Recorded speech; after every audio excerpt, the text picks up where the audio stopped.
नमस्कार। बाजार आज और कल में आप सभी का स्वागत है। मैं हूं स्वाति राणा। बताएंगे बाजार में आज का पूरा एक्शन, साथ ही कल के लिए स्ट्रैटेजी और शेयरों में कमाई के शानदार मौके भी। पूछे हमसे सवाल। व्हाट्सएप नंबर है 9582222266। साथ ही सोशल मीडिया पर भी सवाल पूछ सकते हैं। फेसबुक पर @Zee Business Online और ट्विटर पर @Zee Business। पूछे अपने सवाल #बाजार आज और कल लिखकर। कल की आपकी तैयारी कराने के लिए जी बिजनेस के मैनेजिंग एडिटर अनिल सिंघवी से जानेंगे कल के बाजार पर खास स्ट्रैटेजी। और एक और खास मेहमान मार्केट एक्सपर्ट सुदीप बंदोपाध्याय हमारे साथ है, उनका करते हैं स्वागत। Sudeep sir, welcome to the show.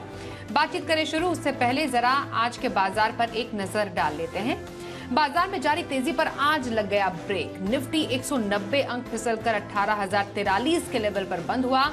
Sensex में 600 अंकों से ज्यादा की गिरावट आज देखी गई। बैंक निफ्टी भी 450 अंकों से ज्यादा टूटकर हुआ बंद। मेटल इंडेक्स में आज 2.25% भारी गिरावट रही। इसके अलावा रियल्टी और पीएसयू बैंक में भी आज रही बड़ी गिरावट।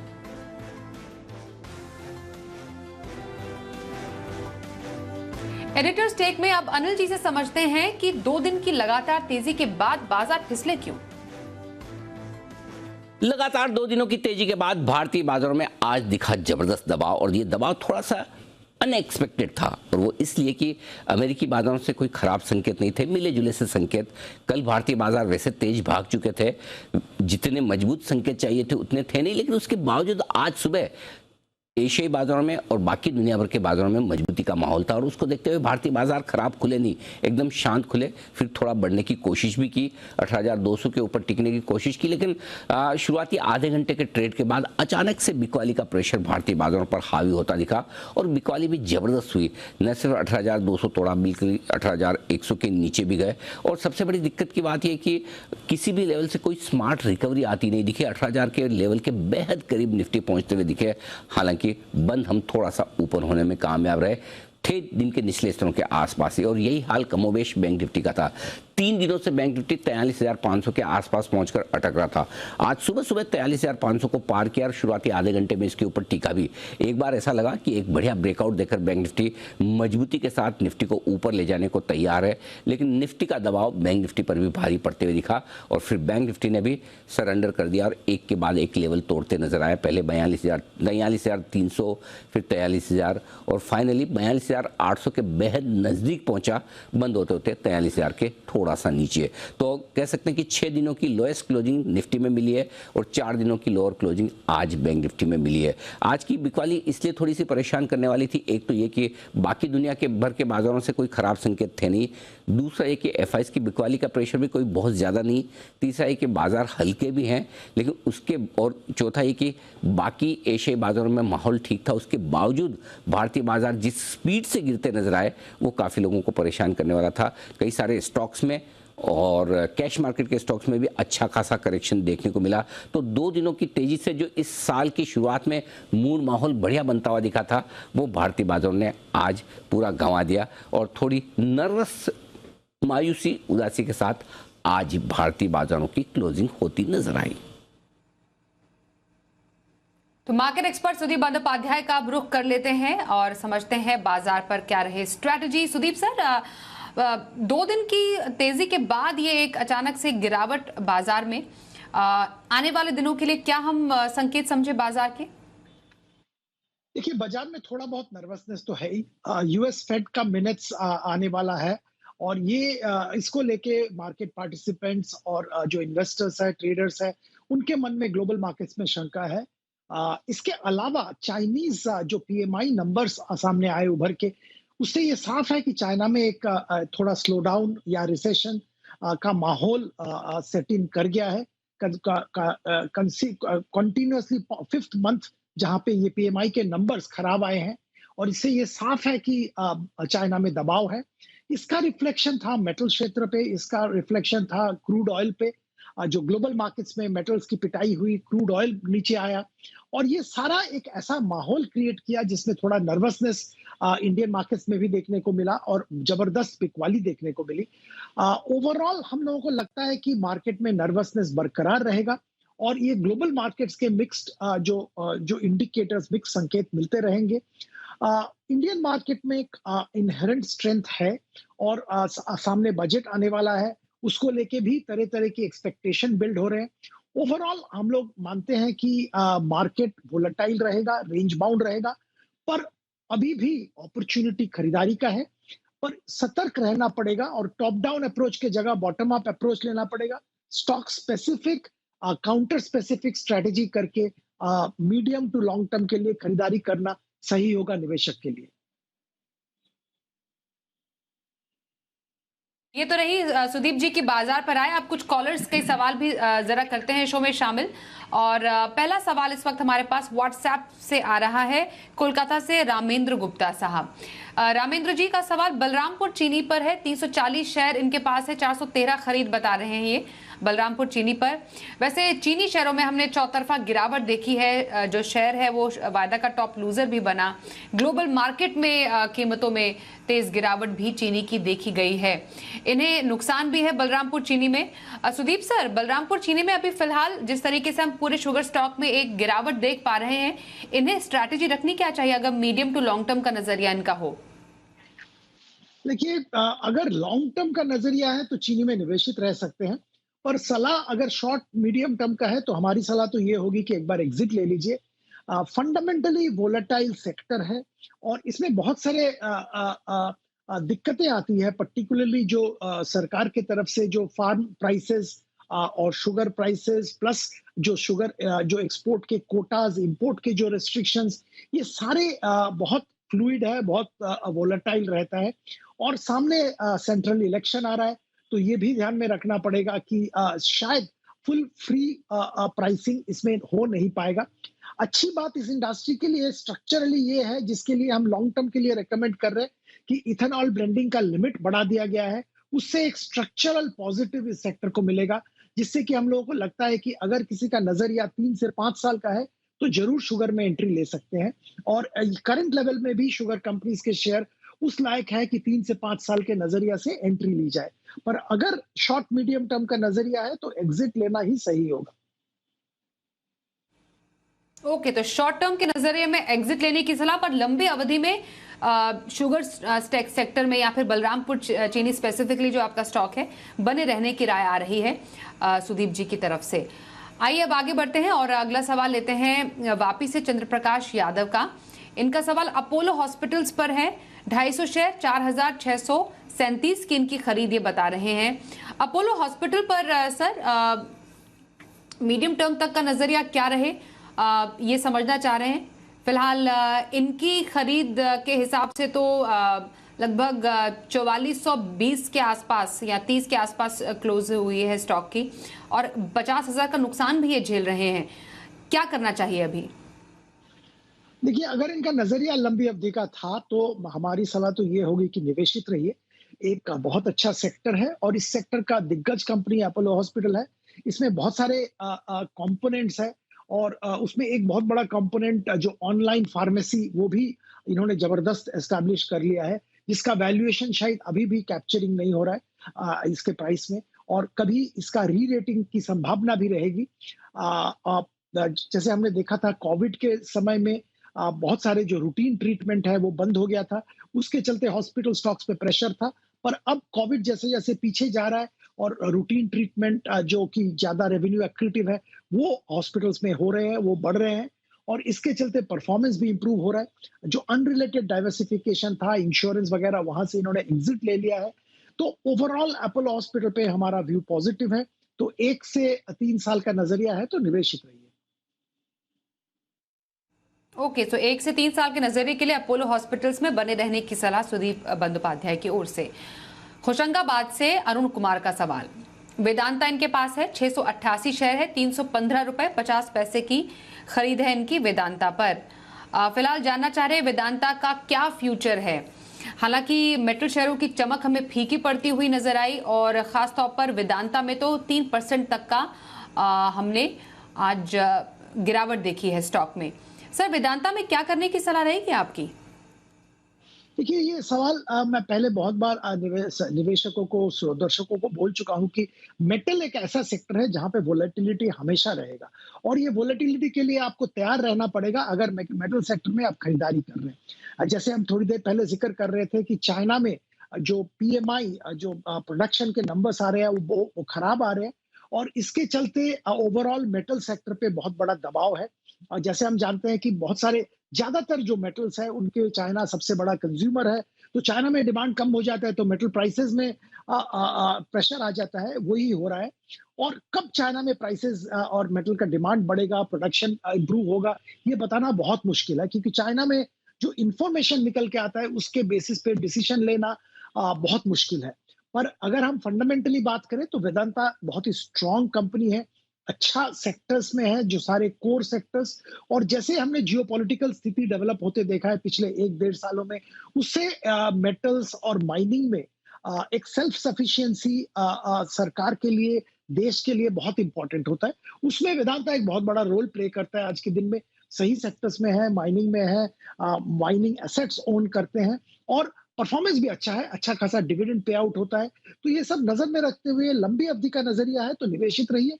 शॉर्ट टर्म में बहुत ही स्पेकुलेटिव काउंटर है, बहुत ही स्पेकुलेटिव सेक्टर है। ओके, तो लंबी अवधि में अगर आपकी स्ट्रैटेजी है वेदांता में तो बने रहें।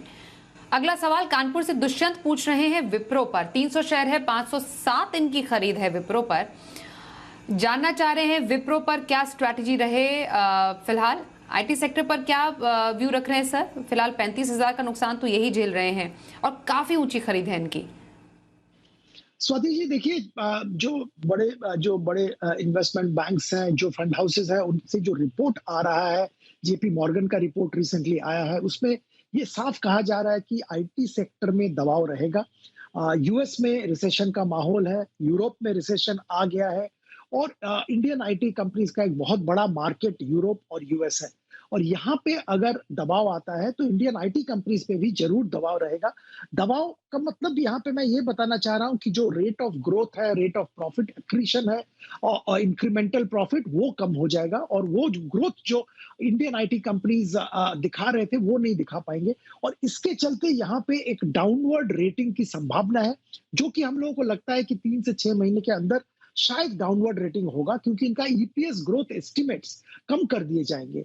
और अगर ऐसा होता है तो अभी इस सेक्टर में एक्सपोजर लेना या ज्यादा एक्सपोजर बढ़ाना सही नहीं होगा। तो हमारा मानना तो ये है कि अगर इनका नजरिया लंबी अवधि का नहीं है तो यहाँ से एग्जिट एक बार ले लीजिए, माहौल ठीक होगा फिर वापस आईटी सेक्टर में आ सकते हैं। ओके, तो विप्रो से फिलहाल एट द मोमेंट एग्जिट लेने की सलाह आपके लिए आ रही है हमारे आज के एक्सपर्ट सुदीप बंदोपाध्याय की ओर से। दिलदार नगर से राकेश कुमार सिंह का सवाल लेते हैं। एमएसटीसी इनका स्टॉक है और जानना चाह रहे हैं कि इस पर क्या करें। ये 100 शेयर इनके पास है सर, 266 इनकी खरीद है, कुछ मुनाफा जरूर है इनके पास। एमएसटीसी क्या राय रहेगी? देखिए, काउंटर्स जहां पे बहुत ज्यादा कामकाज नहीं होता है वहां पे जो मार्केट वोलेटाइल हो रहा है, मार्केट में डेप्थ कम हो रहा है, लिक्विडिटी कम हो रहा है, तो इस माहौल में हमारी सलाह तो यही होगी कि आप प्रॉफिट बुक करके एग्जिट ले लीजिए और जो मेन स्ट्रीम काउंटर्स है वहां पे आप एक्सपोजर लीजिए ताकि आपको बाद में कोई दिक्कत में नहीं आना पड़े।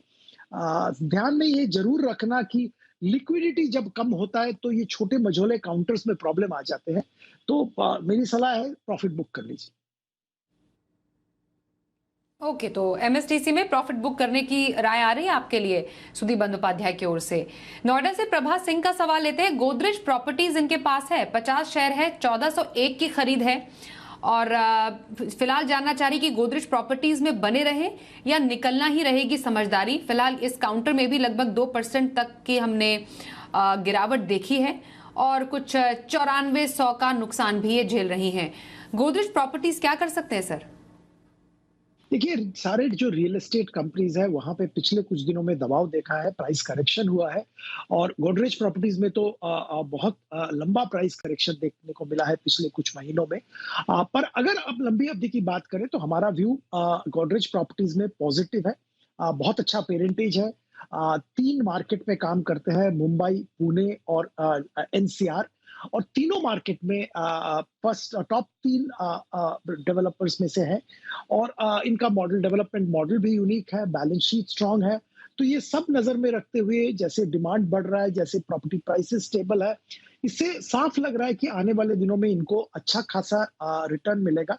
करंट लेवल में अगर निवेशक एंटर कर रहे हैं या अगर निवेशित है, तो हमारी सलाह तो होगी, आप अगर 6 से 12 महीना वेट कर सकते हैं, तो आप इस काउंटर में इंतजार करिए। ओके, तो गोदरेज प्रॉपर्टी बने रहने की सलाह आपके लिए आ रही है हमारे आज के एक्सपर्ट की ओर से। अगला सवाल लेते हैं कोपरगांव से अल्ताफ का। तानला प्लेटफॉर्म्स इनके पास है, 134 शेयर है 865 की खरीद पर।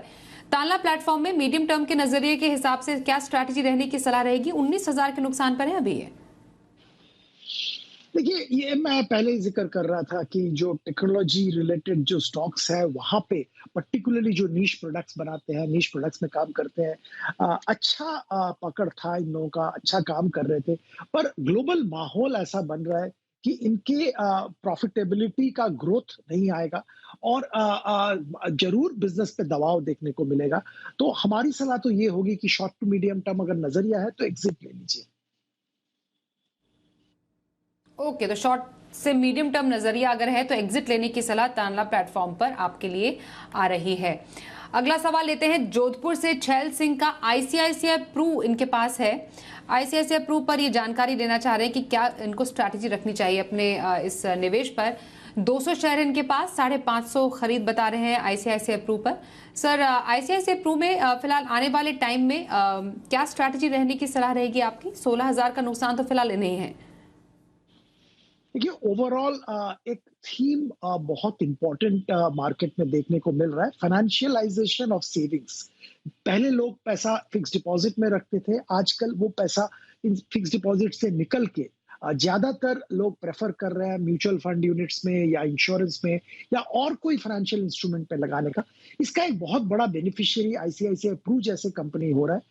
मैनेजमेंट स्ट्रांग है, परफॉर्मेंस ठीक ठाक रहा है, और आने वाले दिनों में अगर आपका नजरिया लंबी अवधि का है, तो हम लोग इस सेक्टर में, इस कंपनी पे और ओवरऑल फाइनेंशियल ऑफ सेविंग्स, ये जो थीम है, इस पे बहुत बुलिश है, इस पे बहुत पॉजिटिव है। तो हमारा सलाह तो यही होगा कि आप इसमें निवेशित रहिए, अपना नजरिया 1 साल प्लस का जरूर रखिए। कल के बाजार पर क्या रहे खास स्ट्रैटेजी और बाजार के लिए अहम संकेत, समझते हैं अनिल जी से।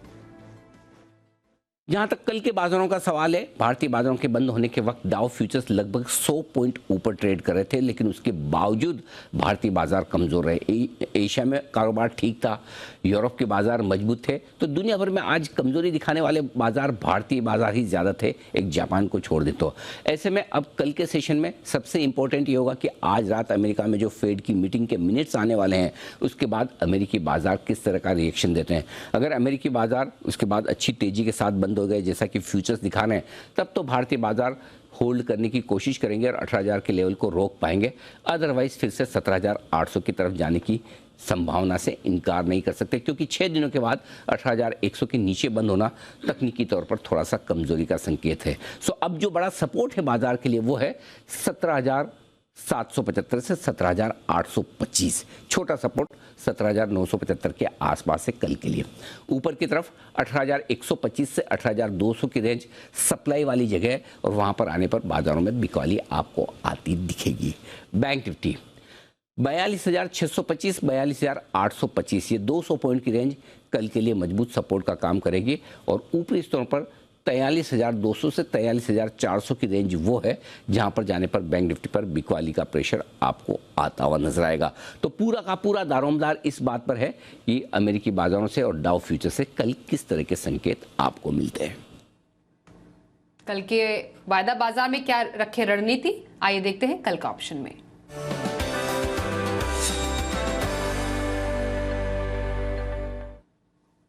मोतीलाल ओसवाल के चंदन तापड़िया हमारे साथ है। चंदन जी, स्वागत करते हैं। कल ऑप्शन में कहां रखी जा सकती है स्ट्रैटेजी?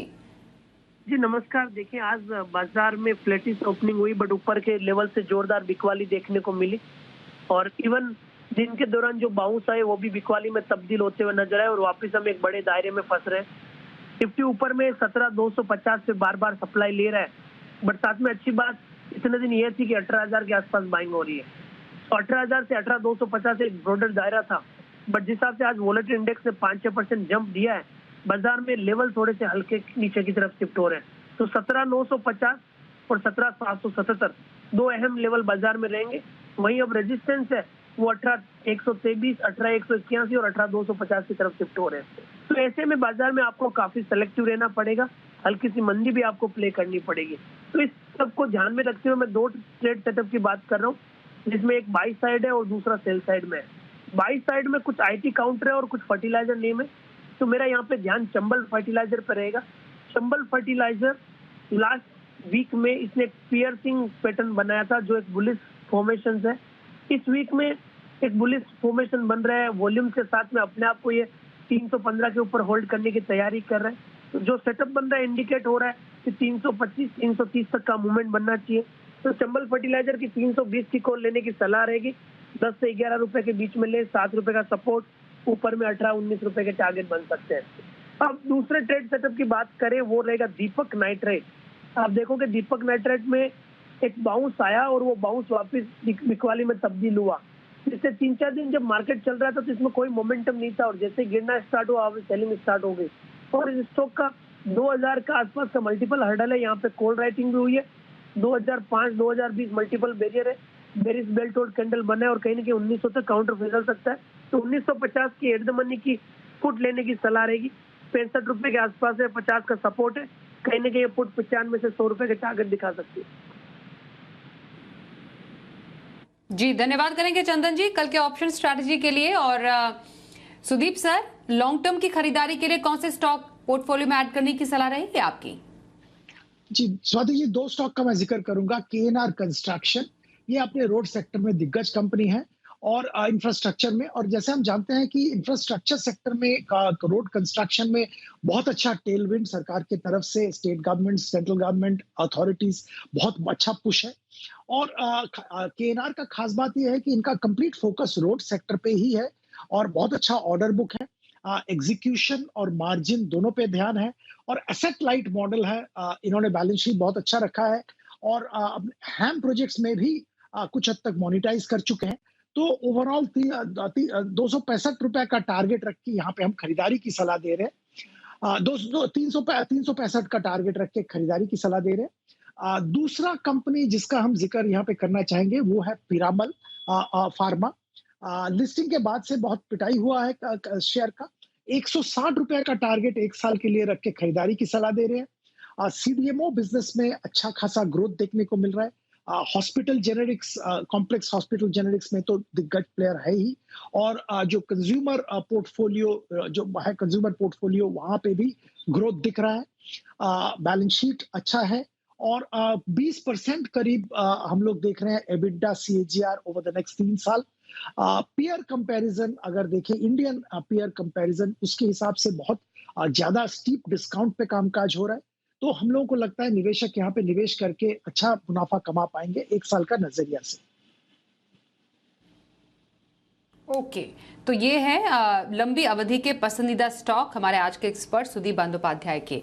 धन्यवाद करेंगे सर, हमारे साथ आज आप शो में शामिल हुए। बाजार आज और कल में बस इतना ही।